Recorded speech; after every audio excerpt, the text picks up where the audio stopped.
If you're a maintenance supervisor for a commercial property, you've had to deal with everything from leaky faucets to flickering light bulbs. But nothing's worse than that ancient boiler that's lived in the building since the day it was built, 50 years ago. It's enough to make anyone lose their cool. That's where Grainger comes in. With industrial-grade products and dependable fast delivery, Grainger can help with any challenge, from worn-out components to everyday necessities. Call, click Grainger.com, or just stop by. Grainger, for the ones who get it done. It's the Opperman Report. And now, here is investigator welcome to the Opperman Report. I'm your host, Private Investigator Ed Opperman. You can find me at Opperman Investigations and Digital Forensic Consulting through my website, emailrevealer.com. You can just email me at oppermaninvestigations@gmail.com. If you like our show, be sure to check out our Patreon. We put up a lot of new content this week with Patreon, a lot of exclusive stuff, exclusive just for Patreon, but also to all the stuff you hear Monday to Friday, AM/FM radio, you can find on Patreon, the Opperman Report Patreon. Our archives, you can always find for free at Spreaker.com. I do a live show every Friday night on Spreaker. You can find me on Instagram and Twitter at Opperman Report. And you get an email notification, and there's a chat room, too, on the old Friday night Spreaker content. We got a wild one for you today. Okay, this is a crazy story. You can hear about this on Lifetime True Crime. It's something called Phrogging, Hider in My House. I was contacted by James Campbell and his wife, Brittany Campbell. They were just tipped off, and then something weird happened to him. And they says, "Oh, something weird happened? Call Ed Opperman." Because everybody, I seem to get all the weird stuff. Crazy story. I didn't know how to get started with all this. I guess you could get more information on TikTok. James is there on The Evil Dad #2, and Brittany, you could find her on YouTube at It's Brittany Zane on YouTube channel there. So let's start off. Brittany, you want to go first? Yeah. Hi, Ed. How are you? Very good. Very good. Tell us about yourself. Who is Brittany Campbell? Brittany Campbell is, first and foremost, I am a mom. I'm a health and wellness enthusiast. I'm a chronic Googler, and I'm a lifelong learner. Guess that's probably the best way to describe me. And how about you, James? Who is James Campbell? I'm a Navy sailor. Been in the military for about 14 years. I'm a musician, and right now I've become sort of a veterans advocate. Been advocating for combat disability retirement pay, and that's about it. Family man, and yeah, we're happy for you to have us here. Yeah, I know you guys have been through a real story here. Now, from what I understand, you came home and you found somebody living in your house. But before we get to that, before you got home that day, did you notice any kind of strange things going on around your home? Yeah, I think that this is Brittany. I've noticed a lot of stuff kind of going on, but it was kind of like little things, like I'd hear a noise in the middle of the night and I'd go downstairs and the sliding glass door would be open. So in my mind, like, I thought I remembered closing it, but, maybe I didn't. Or in the middle of the night on my laptop, I would notice that the little light on my webcam would go on, and then I'd look in and see, and I'd notice that somebody had accessed my webcam remotely. But I was thinking, okay, maybe I'm reading this wrong. Maybe that's not what really happened. And just little, bumps in the middle of the night that could have been the neighbors. But I noticed some of those little things.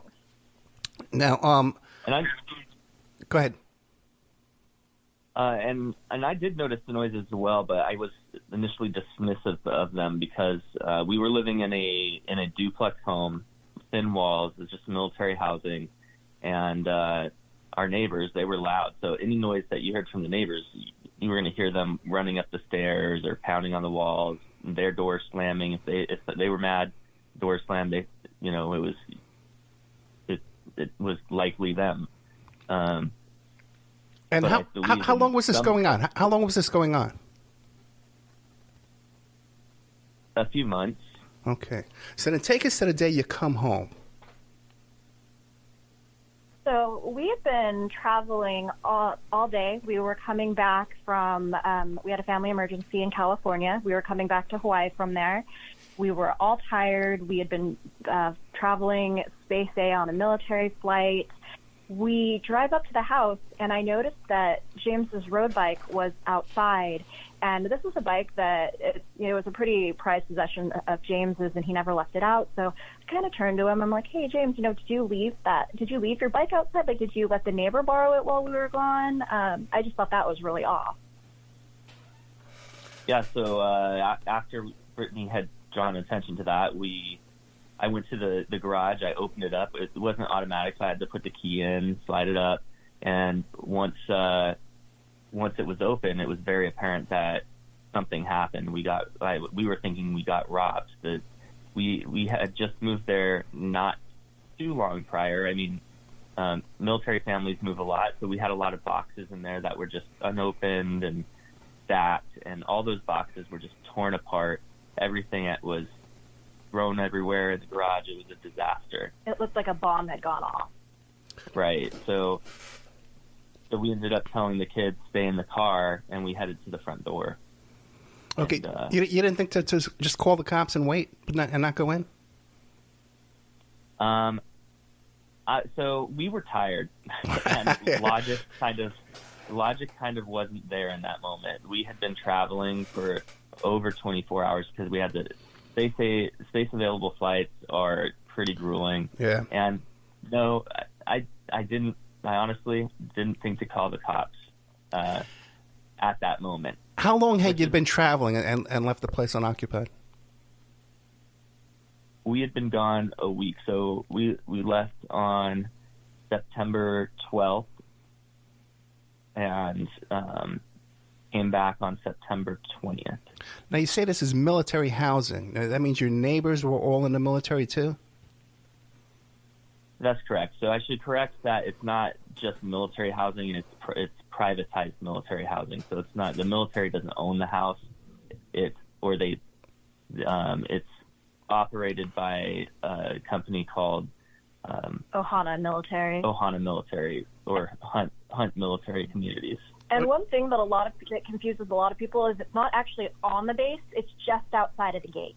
Gotcha. Is there any possibility that this home was targeted because it was military property, like a military-run home, housing?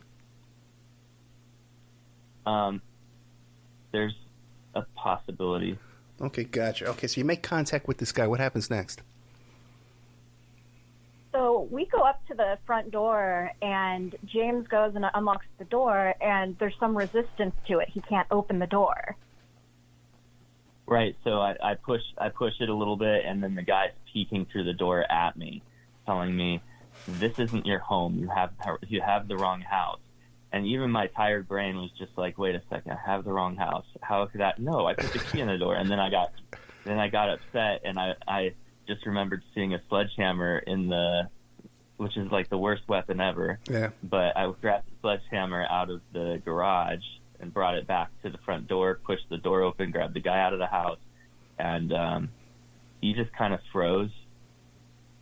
Like, I don't think he went into do. We all have our fight-flight responses. I went into fight, and the suspect went into flight, or freeze, actually. Was he a large guy?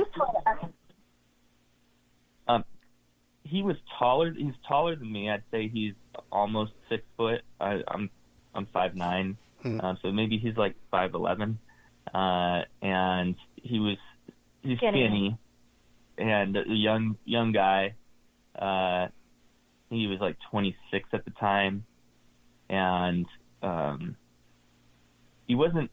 I don't know. I didn't feel intimidated by him. Maybe because I had so much adrenaline going on, but I was just laying into him, yelling at him, and kind of setting down the rules. Like, hey, if you run, I'm taking that as a threat. If you talk to my wife, I'm taking that as a threat. You look at my children, I'm taking that as a threat. And he's telling me to calm down. But then eventually he's so calm and just standing there that it just becomes this awkward moment. And then I start reflecting on, oh, wait, like I can't just, my kids are right behind me. I'm not going to bludgeon the guy in front of my children and traumatize them. It's amazing what goes through your head in a situation like that. But little did you know, later on, this guy killed a guy in prison. Yeah, that's not something that we at that point we knew he was dangerous, and we had warned the judicial system, and we'd warned the police. I think they just handled all that poorly, and so it's not surprising. The very next day, the director of public safety stepped down for the state of Hawaii. So when we first got there, like when we first got the guy out of the house, though, we were thinking that it was just some, poor homeless kid that like just somehow got in our, we didn't really know what was going on. Like he didn't really look like an intimidating person. Like in that moment, he was telling me to calm down. I was screaming at him because at this point I'd gone in the house. Our cat doesn't do well in boarding, so we had actually left him there, and a maintenance person was supposed to come check on him. So my cat was in the house, and that was like my first concern, was trying to figure out what he did to my cat, because I had gone inside the home and I didn't see him anywhere. Turns out he had him in a cage, and he had, he told me, he's fine. He's in the kitchen. I fed him.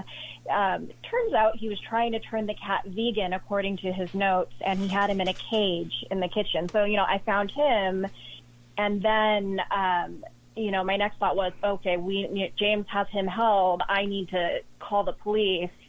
I couldn't figure out how to use my phone, though. My brain was completely like frazzled, and I was just staring at my phone like I didn't know how to like swipe up and open it and call the police. I was screaming to I just kept screaming to the neighbors, "Hey, somebody call the police. This is a stranger in our home. I don't know them." Our neighbors, we lived in a cul-de-sac, and our neighbors came outside and kind of were like staring at us, and nobody really did anything. And then finally I was able to figure out my phone, and I called the police, and all I could do was, I couldn't think of our address. Like, I just kept screaming, "Please help us. There's an intruder in our home." How long does it take the cops to show up? It didn't take them long, and there were a lot of them. Oh, really? Yeah, it took maybe 10 minutes, or maybe less. Like, I don't, that whole moment, it's just kind of, it was like frozen in time. But yeah, I don't think it took very long. And there were maybe, by the end of the whole thing, there was, I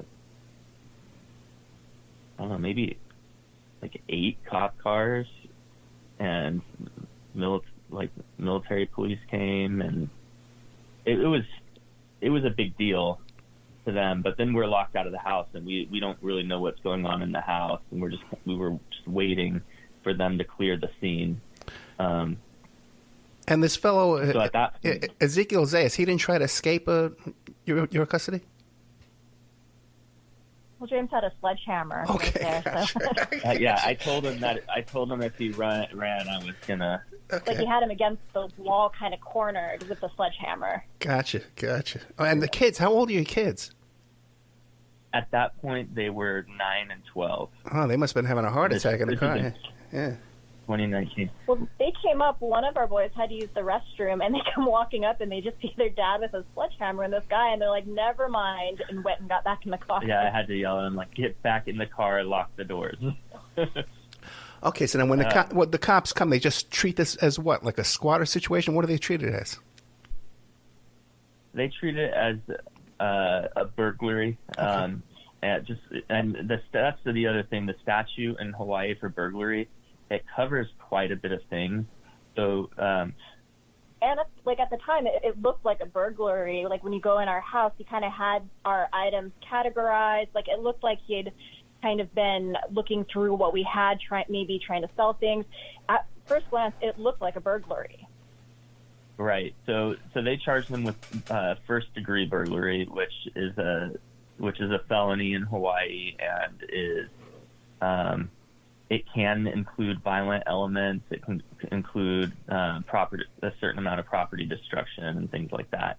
So that's all they charged them with. He was wearing my clothes and my shoes. That's the note. And then they put him in handcuffs, asking him his name, and they immediately put him in the cop car. Did he leave behind any of his own possessions? He left behind. He left behind a cell phone, and just kind of like a pay-as-you-go cell phone. Yeah. A charging block, like a charging bank for the cell phone, as well as he had a ticket that he had gotten. Smoking ticket, right? A public smoking ticket that he'd gotten I think it was for the same day or the day before that he broke in. So Friday the 13th, 2019 is when he broke in. It's really crazy because he actually had a few different interactions, like where he either dealt with the police or had the police like called on him on that day. One of my neighbors saw him following kids home from school and walking around without a shirt on. And peeking in windows. Yeah, peeking in windows. She called the police, and they said, essentially it's not illegal to be weird, and nothing happened. So it's kind of wild that in Hawaii they kind of have that stance too. Yeah, it's more laid back. I actually have a friend who it's not entirely similar, but a homeless man entered his home, and he came home and he ended up just giving the guy some cereal, and the police came, and they didn't arrest him. They put him on a 72-hour psych hold, which I think happens a lot in Hawaii because they'd rather keep their crime stats down. Right. So yeah, a lot of people and a lot of criminals, if it's not overtly violent, they will just put them on the 72-hour holds, and it's not, no arrest record or anything like that. So. But now let me ask James, if he's wearing your clothes, where was his clothes? I don't recall finding it. Oh, I'm sorry, you asked James. Well, either one of you. You're both there. Yeah, I don't recall finding any of his clothing. I never really thought about that, but yeah, he was also, while he was in the house, he wore my clothes too. Really? We found piles of clothing where he had been wearing like my undergarments with James's clothes over the top. I found a few like T-shirts of mine that he had worn. So I had my house wasn't even broken into this way. It was a housekeeper stole from me, and I felt so violated in my own home. You just feel a violation. That your kingdom there has been penetrated. I could only imagine what you guys. This must have been so traumatic. Yeah, and I think, for me, one of the really emotional things is that he destroyed things, and he did disgusting things, like left bodily fluids on sentimental items. Oh. I had a stuffed animal that one of our sons had won for me from Dave & Buster's, and there was bodily fluids all over it. I think that's like, I still tear up thinking about that sometimes. Like this person was just a disgusting person. Now, how did you discover all that? Because you said the cops won't let you in right away. When did you discover like the severity of what went on?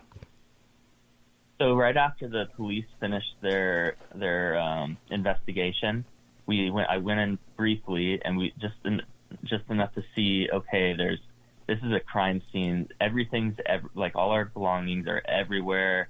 They dusted for fingerprints, and that's all over the place. You've got the bodily fluids, you've got excrement. Yeah, excrement. All these things that are just disgusting. And the police officer just tells me, "Hey, why don't you guys go get something to eat? Get out of here for a little bit. Come back, do an inventory report, and let me know what happened." So they told us. One question that we did have for them was, what happens if we find any drugs? And they're like, "Oh, just throw them away." Really? It's like, okay. There was no crime scene cleanup for us at all. Like a lot of people think that's a thing. Yeah. No, not in our case. Yeah, sometimes it's worse for them to fingerprint because they get that stuff all over the place. It's impossible to get it off. Oh. They fingerprinted, didn't they? Yeah, it was everywhere. Yeah. In the laundry room, the kitchen, the bedroom, everywhere. Was there any indication of other people being there besides this Mr. Zahas? Yeah, actually, so our neighbor had reported a domestic disturbance. These were newer neighbors. They didn't know us very well. They didn't know that we were out of town, and they heard a pretty violent argument between a man and a woman. They heard two different voices in our home, and, they called security because they thought that James was beating me because they didn't know that they thought we were in the home and they didn't know us. So we have a witness that saw another woman in the home or that heard a woman in the home. And then additionally, in Ezekiel's notes, he writes about having a party and working with a group. Yeah, and he talks about another person and all that. So his notes are a mixture between observation, pure, psychotic fantasy, I guess, and all that. His plans. And plans. Because he wanted to do medical surgery on you two. That's correct. He was planning different types of surgeries, and he was looking that up via our kids' browser. So I should mention we dropped the kids off after we spoke with the police in a safe spot. With some family friends. We just ran and got some Jamba Juice, came home, and then started our cleanup, and that's when Brittany found the computer upstairs. Yeah, so upstairs, our bed, the only way that I can think of the thing that I always think of to liken it to is in the TV show Dexter, how he'd set up his little, kill areas. Our bed was kind of set up like that, not with, the plastic on it or anything, but just kind of with, knives next to the bed. And then several of our computers that previously hadn't worked were actually sitting on the bed, and I thought that was really strange. One was sitting open, so I kind of ran my finger on the trackpad, and this text file pops up on the screen, and I start reading through it, and I realized very quickly it was a manifesto/journal that this person had been keeping in his home, and I quickly saw that there were notes about us that made it very clear that he'd actually been watching us for a while, both James and I and the children. He'd been watching our whole family. So I get really upset, and I don't want to read the rest of it, so I kind of just give it to James, and I'm like, hey, do you know anything about this? And yes, that's how we found the manifesto. Right, so I went upstairs, and this manifesto is called The Omnivore Trials of Rehabilitation for Rat-Like Creatures. And our neighbor actually saw him outside of our house typing on the computer. So, you're saying, but he repaired these computers? They weren't working? So I'm not sure what he did. He may have only done a factory reset. It was an old MacBook that I had, and it was just something that we hadn't been using for a long time. I think that he might have only just done a factory reset of it. But then he was using the guest account on it to type these notes. And it wasn't connected to the internet or anything because we had the password and all that. So he wasn't connected online with that. But he did go online on our Xbox that was in the family room. Right. But these notes were, there's so much stuff in them, from talking about children being the Antichrist, the strange spiritual ideas about not being human, and he wanted to do these surgeries, and there's a lot of things he wanted to do on Brittany. He wrote about how our family was a very attractive family and a perfect family, but that he could further improve us through surgery and spiritual enlightenment. And he actually he wanted to do a hand transplant on me. Apparently my hands were made of pink chicken-like flesh, and he wanted to do a sexual reassignment surgery on me. And he'd actually looked up online how to perform these different surgeries and tried to order a surgical bed and different, surgical tools. So this was a real plan that he had. What do we know about this guy's history, his childhood, his family? I know quite a bit about his history. So I do know that Ezekiel, he's not from Hawaii, so he was from Bridgetown, Connecticut. His family's religious and in like I guess I would say a small sect of Christianity. His mom was some form of pastor at their church. His dad had passed away. I'm not sure how his dad passed away, but the date is interesting because it was October 31st of 2012, I believe. His dad passed away. His brother and his dad, I believe, had some sort of burglary charges in their history. And Ezekiel, from recent times, like from the couple years before the incident, so the incident happened in September 2019, he had just released a rap album. And in that rap album, he's talking about being a prophet. He's talking about seeing who are the strangers behind the curtains and stuff that sounds, when you make music, you can say almost anything and it's, oh, well, this is my art. Yeah. But a lot of these things are red flags when you look at them in retrospect. A lot of the stuff you read about was really similar to what he actually ended up doing. Now, the spelling of his name Ezekiel is unusual. What nationality is this guy? Like Haitian or something? He's Puerto Rican. Puerto Rican, really? Okay. And any kind of a Santeria type of connection? I can't. I really can't place exactly where his religious beliefs are, except for they're kind of the esoteric religious beliefs, sort of like, the people who are saying we're all living in the Matrix. The world's not real, and he thinks he's a different, other dimensional being, and some of those different species. In fact, he called us he lists that we're a species called omnivores. Hence, the title of his notes, the Omnivore Trials, and he simply says that he wants to transform us to Ezekiel's, which is him. So he talks about not being human and this not being reality. But it lines up with a lot of some of the recent esoteric beliefs that have come out, similar, like, I guess you could say some of the QAnon type things and some of the things that have come up.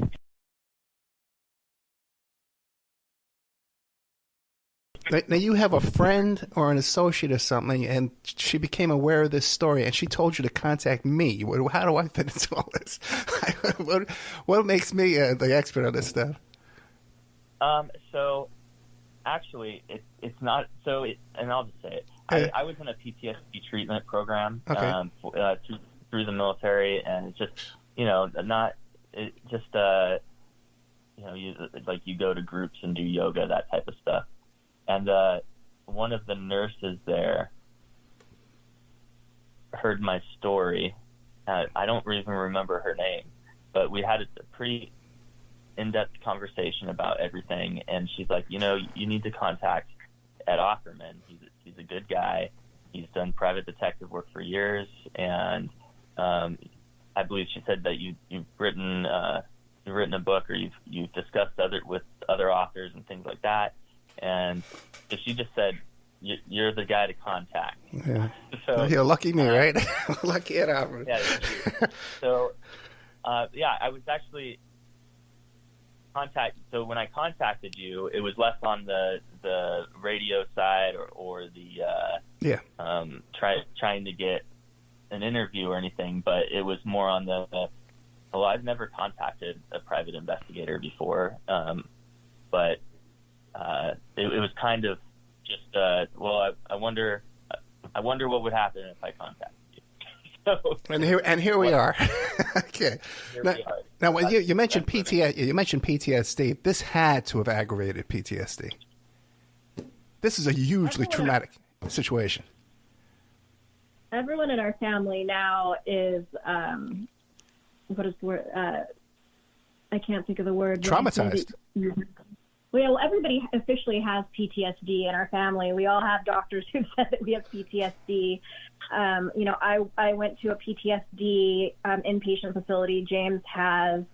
This really did a number on all of us, and it's still like, I used to be a model. I used to work events. I used to bartend, and I can't even imagine going back to that line of work now. Like, I have a hard time going to Ulta and getting my hair done now.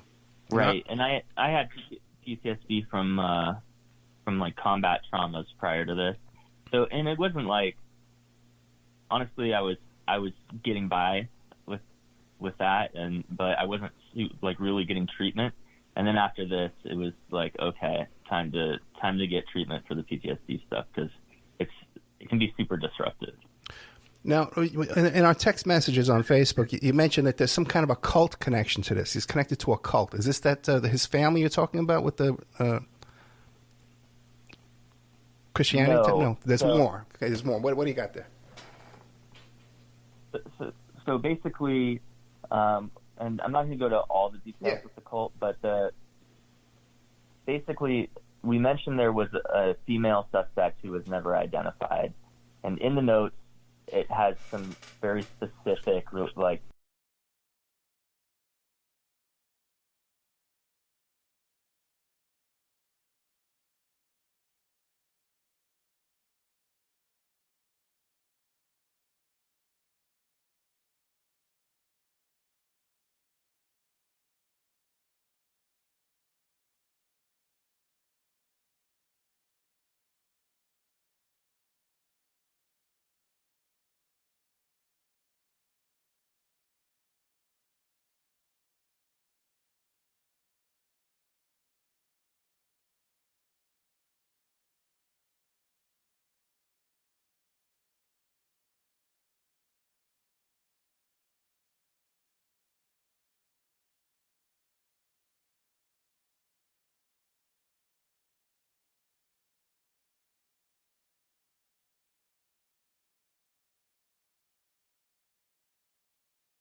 ideology, religious beliefs.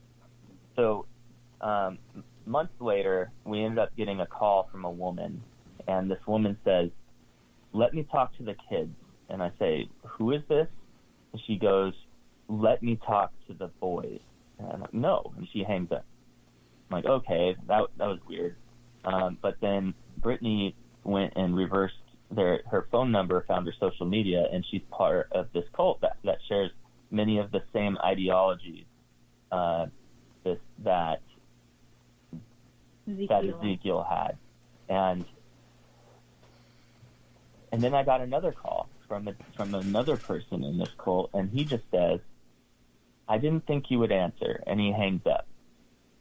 And so I looked him up, and he has some very extreme ideologies and was also in this cult.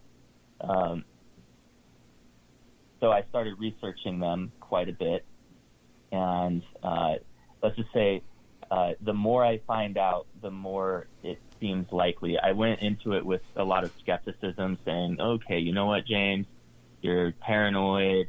This could just be a coincidence, could just be the wrong, maybe just a cult member accidentally called you. They meant to call someone else. But the more I look into it, the more it makes sense. The more everything kind of lines up. And real quick, during the prosecution of this case, were you in contact with victim services? Were you telling them the depth of everything that went on? I've been in contact with several law enforcement agencies and victim services as well. Victim services as well. Yes, they're very well aware of the scope of things going on.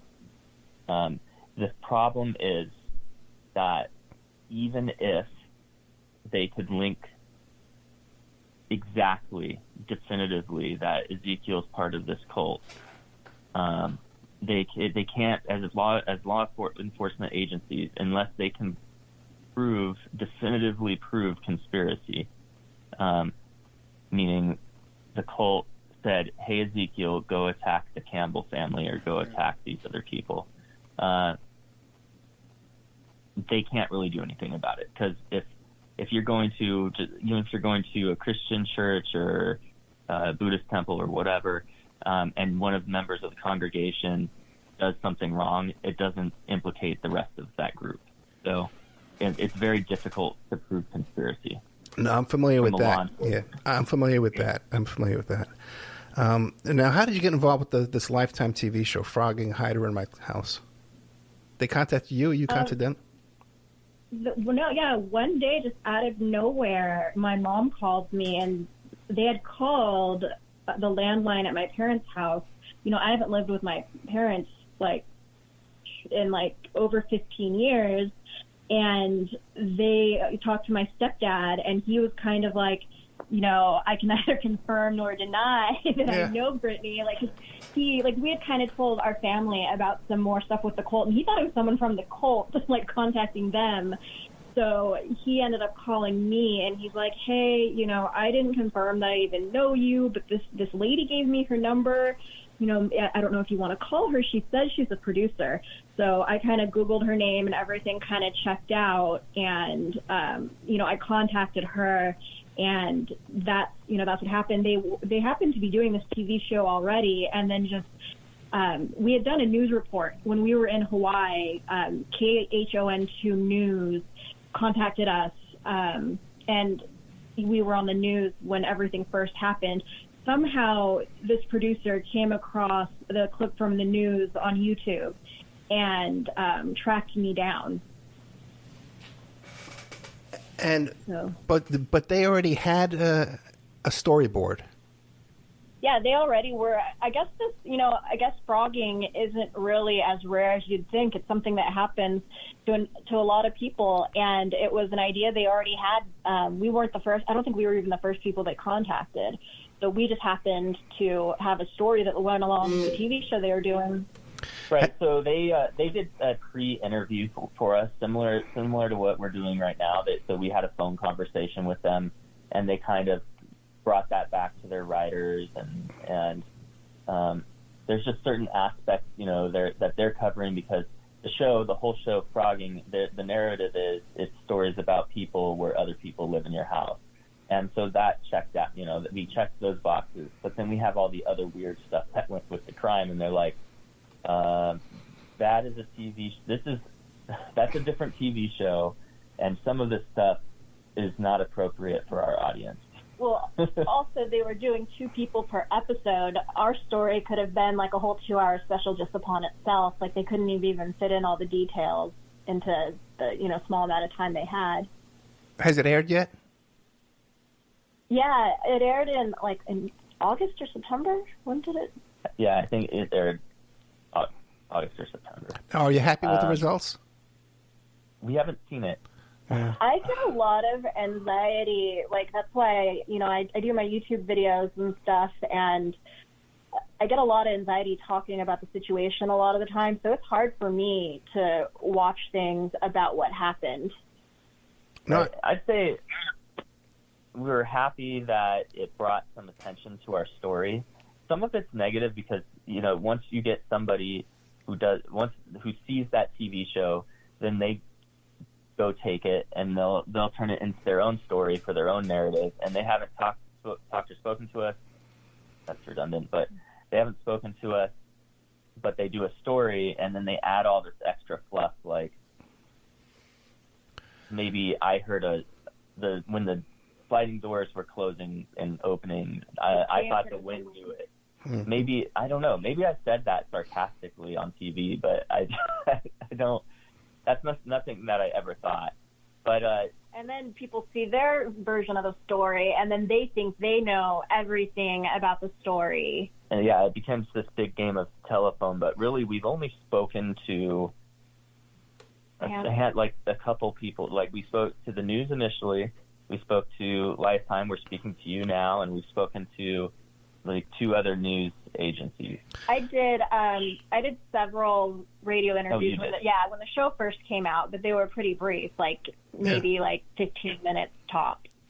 No, but the Lifetime TV show doesn't mention anything about the cult. Does it mention anything about the surgery and all that bizarre stuff and the body fluids and?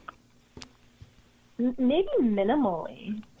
I believe it does mention the surgery, and it shows some of the notes in the background, but it doesn't. But it does it quickly. So there's been a lot of people who have paused it, and they're like, "Wait a second, why wasn't this talked about?" Because it's right here. And then I'll be getting people who are kind of playing detective, and they'll leave comments on my YouTube, and it's actually it's kind of interesting to me that people have pieced together a lot of information that we hadn't really released just from pausing it and reading the notes, and they see, okay, there's a bigger story here. Right.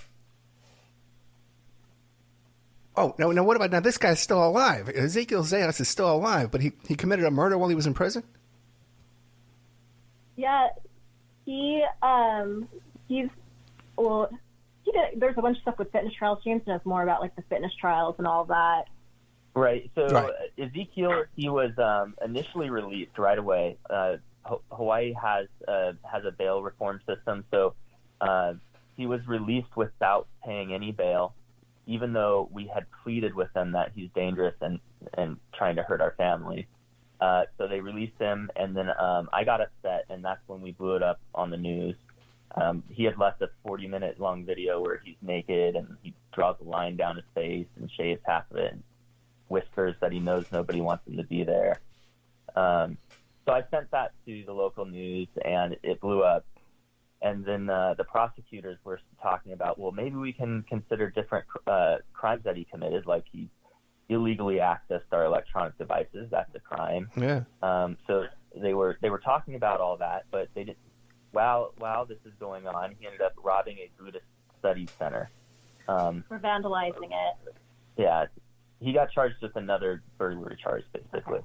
And so they arrested him, and then they held him. And I think they set the bail something he couldn't afford. I don't know. But he ended up being found unfit, and that was going on for years. And then he was found fit. Then he was found fit again, and then he was put into he got COVID in jail and was put in a COVID holding cell. And he murdered his cellmate, this man named Vance Joy, I think his name is, right? I know his name is Vance, his first name.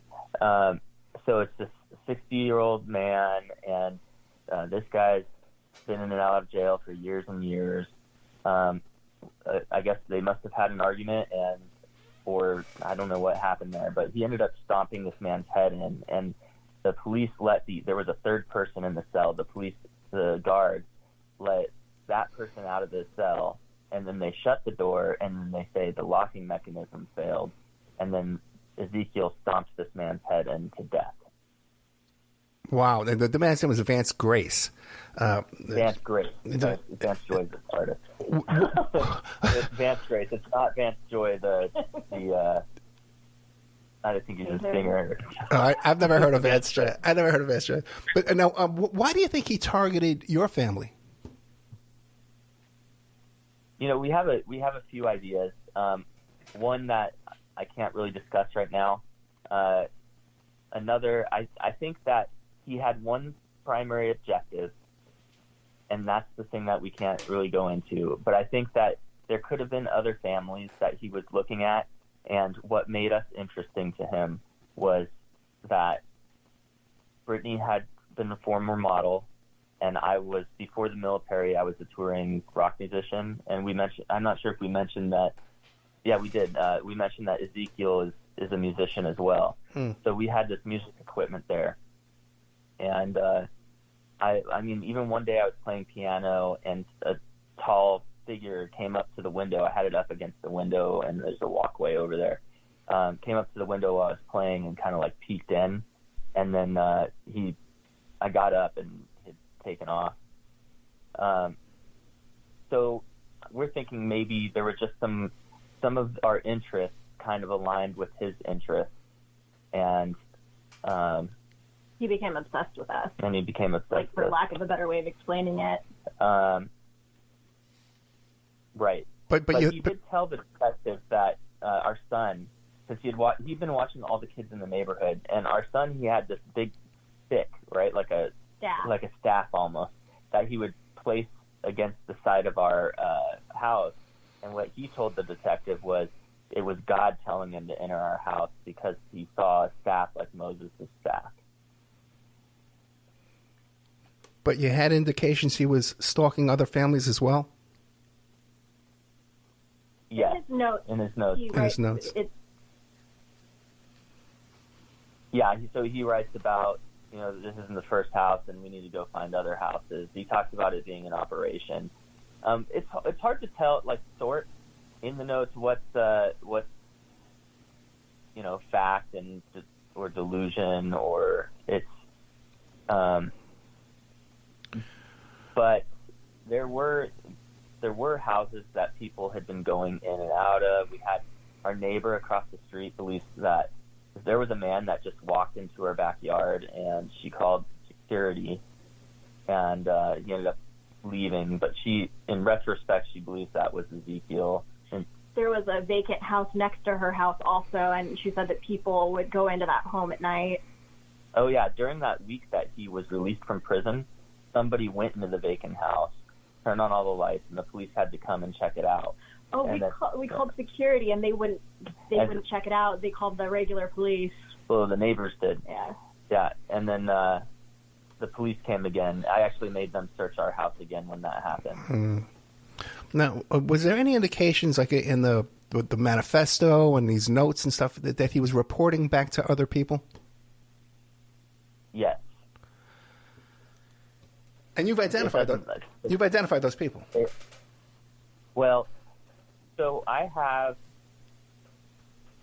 what I think are circumstantial, like it's pretty circumstantial who those, how I found out who those people are, who I believe those people are. But through that, I found some pretty extreme motives that only make, the more information I find out, the more it makes sense.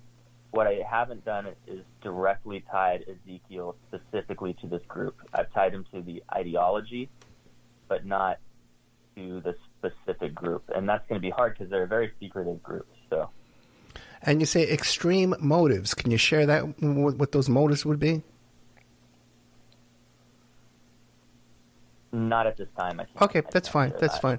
Now, do you think you're in danger?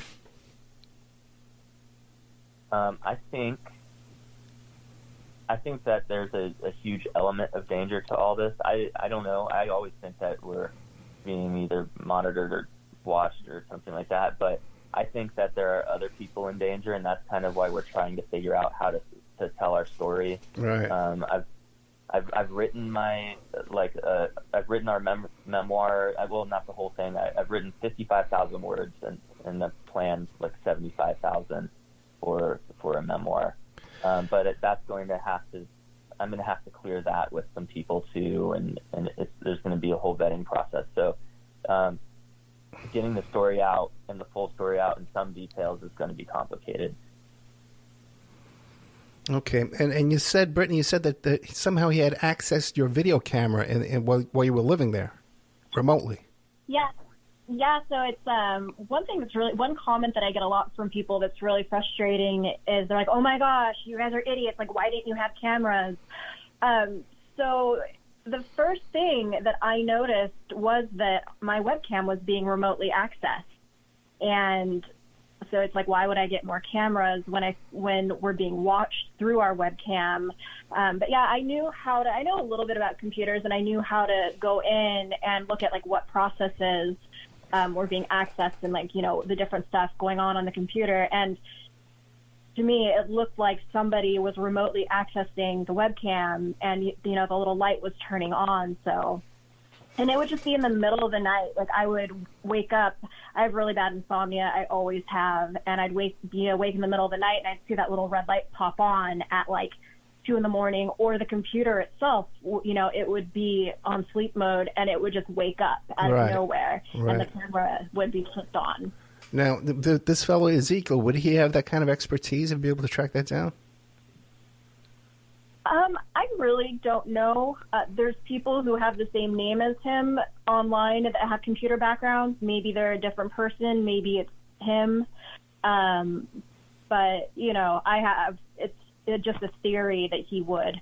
I have no direct proof that he would. But, some people with the same name as him do work with computers.